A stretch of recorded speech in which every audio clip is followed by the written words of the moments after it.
नमस्कार, मैं हूं आपके साथ शिप्रा झा और आप देख रहे हैं देश का पहला समझाने वाला बुलेटिन। खबर तो समझिए। अगले आधे घंटे तक हम आपको उन खबरों से रूबरू कराएंगे जिससे आपका सीधे सरोकार है। और सबसे पहले शुरुआत कर लेते हैं। प्रधानमंत्री नरेंद्र मोदी ने विरोधियों पर आज एक तीर से दो निशाना साधने की कोशिश की है।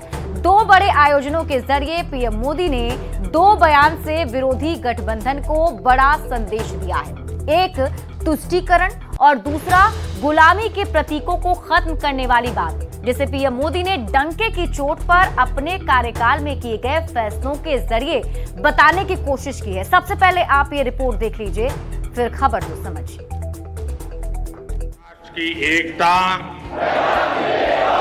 अखंडता और सुरक्षा को बनाए रखने के लिए स्वयं को समर्पित करूंगा। मंगलवार को देश में दो बड़े आयोजन हुए। पहला, लौह पुरुष सरदार वल्लभ भाई पटेल की जयंती पर एकता दिवस का आयोजन, तो दूसरा बड़ा आयोजन रहा आजादी के 75 साल पूरे होने पर अमृत महोत्सव कार्यक्रम का समापन। दोनों ही तस्वीरों के जरिए प्रधानमंत्री ने बड़ा संदेश दिया। देशवासियों को अपने कार्यकाल की उपलब्धियां गिनाई, तो वहीं विरोधियों पर करारा प्रहार भी किया।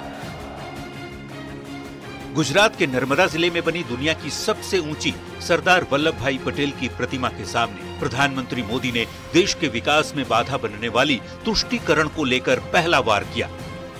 हमारी विकास यात्रा में सबसे बड़ी रुकावट है तुष्टीकरण की राजनीति। भारत के बीते कई दशक साक्षी हैं कि तुष्टीकरण करने वालों को आतंकवाद, उसकी भयानकता, उसकी विकरालता कभी दिखाई नहीं देता। तुष्टीकरण करने वालों को मानवता के दुश्मनों के साथ खड़े होने में संकोच नहीं हो रहा। अब ये दूसरी तस्वीर देश की राजधानी नई दिल्ली के कर्तव्य पथ की है, जहां पीएम अमृत कलश यात्रा के समापन समारोह में शामिल हुए। देश की आजादी के 75 साल पूरे होने से जुड़े अमृत महोत्सव कार्यक्रम का समापन तो हुआ, पर पीएम मोदी ने मेरी माटी मेरा देश अभियान में जुटाई गई देश भर की मिट्टी को माथे पर तिलक के तौर पर लगाते हुए गुलामी के प्रतीकों को उखाड़ फेंकने की सरकार की योजना भी गिना दी। आजादी के अमृत महोत्सव के दौरान देश ने राजपथ से कर्तव्य पथ तक का सफर भी पूरा कर लिया है। हमने गुलामी के भी अनेक प्रतीकों को हटाया। अब कर्तव्य पथ के एक छोर पर आजाद हिंद सरकार के पहले प्रधानमंत्री नेताजी सुभाष चंद्र बोस की प्रतिमा है। अब हमारी नौसेना के पास छत्रपति वीर शिवाजी महाराज की प्रेरणा से नया ध्वज है। राजपथ को कर्तव्य पथ में तब्दील करने के बाद प्रधानमंत्री मोदी ने देश की स्वाधीनता के अमृत महोत्सव को यादगार बनाने के लिए अपनी माटी अपना देश का मंत्र दिया। दुनिया भर में अपनी उपलब्धियों की धमक भारत बढ़ा रहा है, ये बताने की कोशिश की। साथ ही देश के विकास की रफ्तार बिना भेदभाव किए, बगैर तुष्टीकरण वाली सियासत से ही संभव है, ये बताने की भी कोशिश की। Bureau report, news 18। और अब आप पीएम की तुष्टीकरण गुलामी मानसिकता पर प्रहार समझिए। 2024 के लोकसभा चुनाव से पहले पीएम का विरोधियों पर ये वार है। INDIA गठबंधन के सियासत के तरीकों पर पीएम मोदी ने पलटवार किया है। देश के विकास में तुष्टीकरण सबसे बड़ी बाधा है। आज पीएम मोदी ने यह संदेश देने की कोशिश की है। बिना भेदभाव के विकास पर पीएम मोदी ने जोर दिया है और संदेश देने की कोशिश की है कि वोट बैंक की सियासत ठीक नहीं है। हालांकि यहाँ समझने वाली बात यह भी है कि एकता दिवस के दिन एक और बड़ा आयोजन हुआ। मेरी माटी मेरा देश कार्यक्रम के जरिए एक बड़ा संदेश देने की कोशिश की गई। गुलामी मानसिकता से ऊपर उठने की अपील पीएम मोदी ने की है। विरोधियों पर अपने फायदे की सियासत ना करने की अपील भी पीएम मोदी ने की। सार्वजनिक मंच से जनता तक अपनी सरकार की उपलब्धियां गिनाने की कोशिश भी पीएम नरेंद्र मोदी ने आज मंच से की है। यानी आप कह सकते हैं कि आज एक तीर से दो निशाना साधने की कोशिश पीएम मोदी ने की है। बढ़ते हैं आगे और अब बात करते हैं अगली खबर की। पिछले दिनों अधिकारियों से गाली से ही बात करने के बयान से सुर्खियों में आए बिहार के सहकारिता मंत्री सुरेंद्र यादव ने एक बार फिर से अधिकारियों की कार्यशैली पर सवाल उठाए हैं। सुरेंद्र यादव ने कहा है कि बिहार में अधिकारियों की मनमानी लगातार बढ़ती जा रही है। दरअसल सुरेंद्र यादव के जनता दरबार में दरभंगा का एक युवक अपनी फरियाद लेकर आया था, जिसको लेकर मंत्री सुरेंद्र यादव ने दरभंगा के एसएसपी अवकाश कुमार को फोन लगा दिया, लेकिन एसएसपी ने काफी देर तक फोन पिक नहीं किया और जब फोन पिक किया तो ठीक से बात नहीं की। अब इसको लेकर मंत्री ने मीडिया के सामने ही कह दिया कि अधिकारियों का मन बढ़ा हुआ है।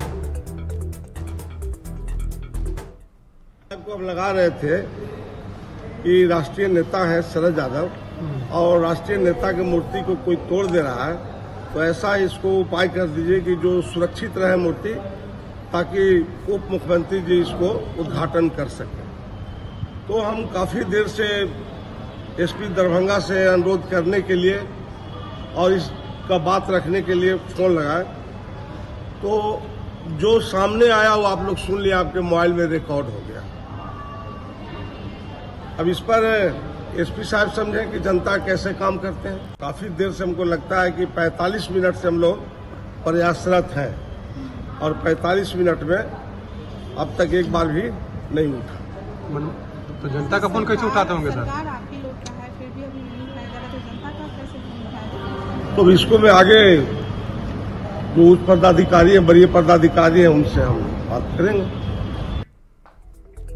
हालांकि करीब 45 मिनट बाद दरभंगा एसएसपी से मंत्री सुरेंद्र यादव की फोन पर बात हो गई, जिसमें सुरेंद्र यादव ने एसएसपी को पूरी बात बताई और कहा कि दिवंगत शरद यादव की प्रतिमा को सुरक्षा प्रदान कीजिए, जल्द ही उसका अनावरण किया जाएगा। कैसे आकाश बाबू?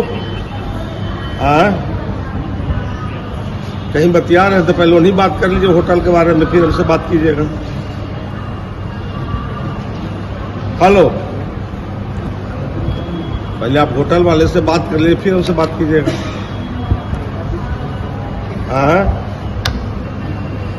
हेलो, हाँ नमस्ते। ऐसा अवकाश बाबू, हेलो, स्वर्गीय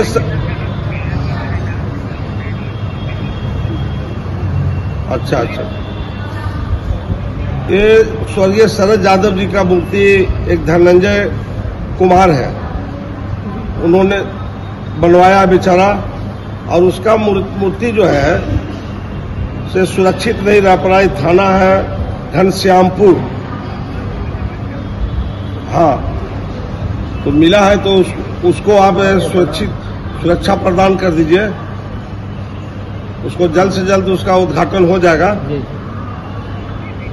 ठीक है, बहुत धन्यवाद, बहुत बधाई। हमसे ही बतिया, पहले वो होटल वाला से बतिया, पहले होटल वाला से बतिया लो भाई। और अब आप अफसरों पर मंत्री की भड़ास को समझिए। बिहार के सहकारिता मंत्री हैं सुरेंद्र यादव, अधिकारी बेलगाम हैं, ऐसा ही कहते हैं। मंत्री की अधिकारी सुनते नहीं हैं, ये आरोप अधिकारियों पर लगाते हैं। लगातार दूसरे दिन अफसर पर भड़के हुए नजर आए मंत्री और फोन नहीं उठाने पर गुस्से में आ गए। यहाँ समझने वाली बात यह भी है कि बिहार में अफसरशाही पर सवाल उठते रहे हैं। विरोधी दल के नेता अक्सर अधिकारियों पर ये आरोप लगाते हैं, काम में ढिलाई बरतने का आरोप अधिकारियों पर लगाया जाता है। मंत्री सुरेंद्र यादव ने भी ऐसे ही सवाल उठाए हैं। हालांकि इस पूरे मामले पर बीजेपी के नेता सरकार पर ही चुटकी ले रहे हैं। बढ़ते हैं आगे और अब बात कर लेते हैं अगली खबर की। चुनावी साल में बिहार में शिक्षक बहाली का मुद्दा सियासी मुद्दा बनता जा रहा है। जीतन राम मांझी के बाद अब चिराग पासवान ने भी नियुक्ति प्रक्रिया पर सवाल खड़े किए हैं। चिराग ने धांधली के साथ ही बैकडोर एंट्री का आरोप लगाया है, जिस पर जेडीयू की ओर से पलटवार किया गया। अब सरकार 2 नवंबर को गांधी मैदान में नवनियुक्त शिक्षकों को नियुक्ति पत्र देने जा रही है। सबसे पहले आप ये रिपोर्ट देख लीजिए, फिर खबर तो समझिए।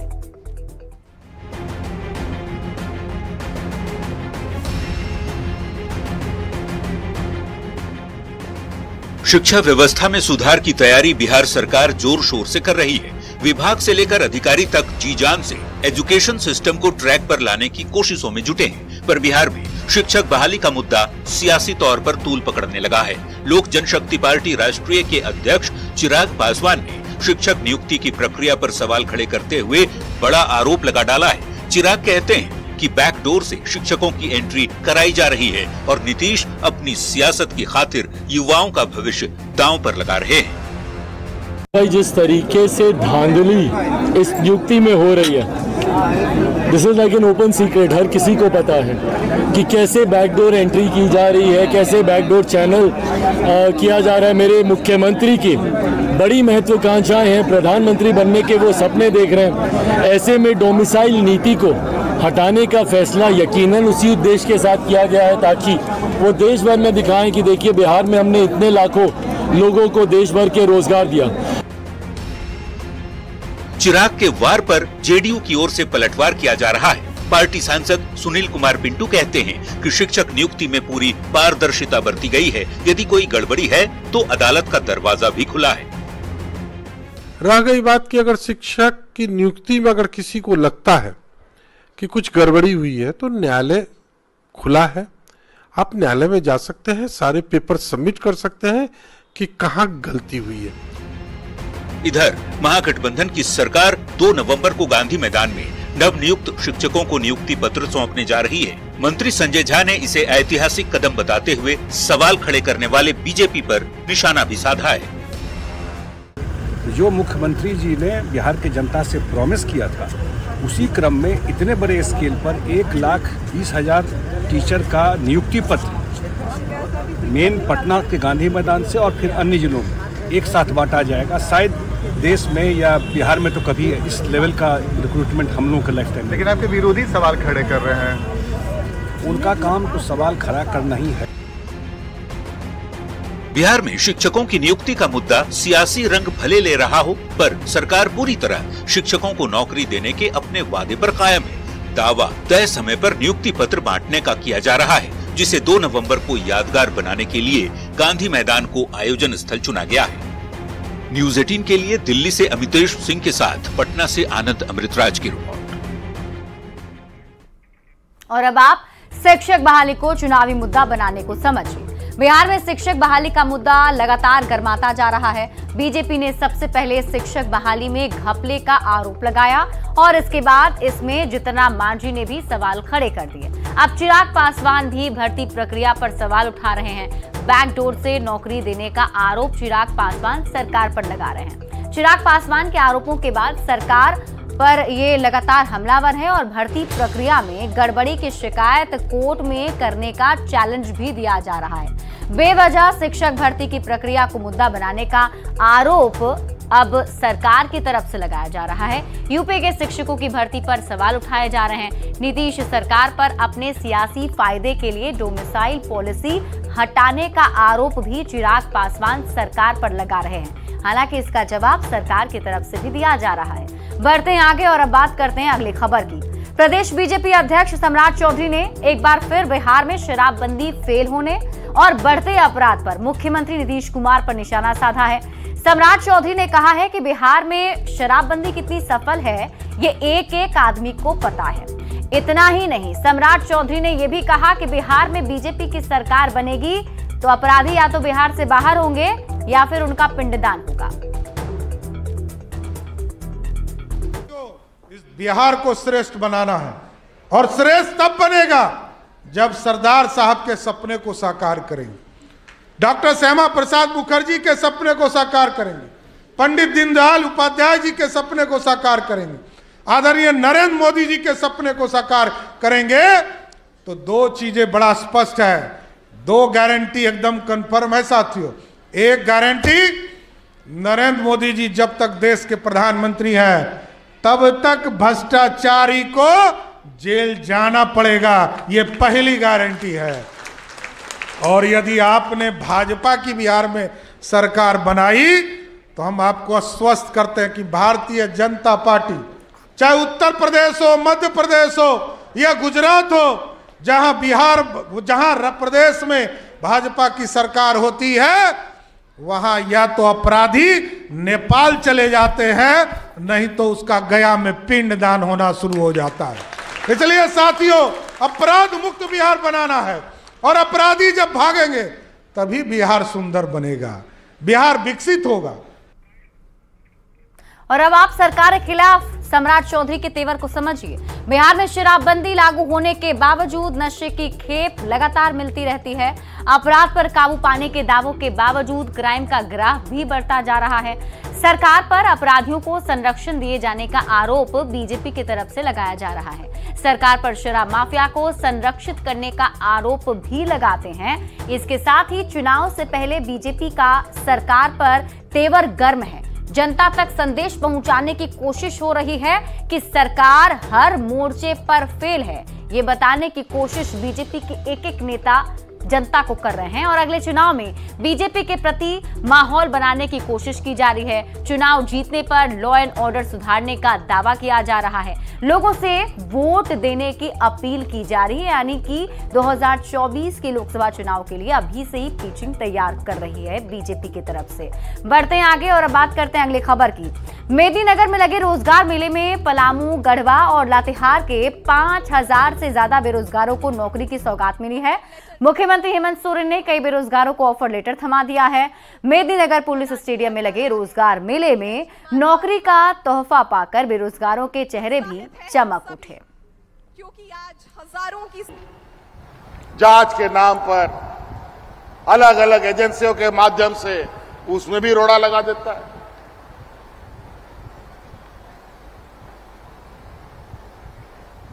खैर, चिंता की बात नहीं। इस बार सब धूप, बारिश, गर्मी सब झेल रही है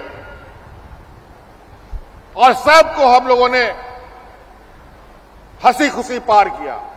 हमारा सरकार बना, सरकार बनने के 1 घंटे के बाद तो सरकार ही लोग गिराता है। 1 घंटे के बाद से ही लोग सरकार गिराने का सपना देख रहा है और कितना लोगों को तो ये लोग मुख्यमंत्री बनाने का घोषणा भी कर दिया, कितना बार मुख्यमंत्री भी बना दिया। लेकिन जब जब इन लोगों ने प्रयास किया तब तब इनको मुंह की खानी पड़ी है और अभी सरकार 4 साल पूरा कर रही है। 4 साल नहीं, 5 साल में ही पूरा करेगी और 5 साल से भी आगे जाएगी। कोई चिंता नहीं। और फिलहाल इस बुलेटिन में अभी के लिए बस इतना ही। आगे देख लेते हैं हेडलाइंस।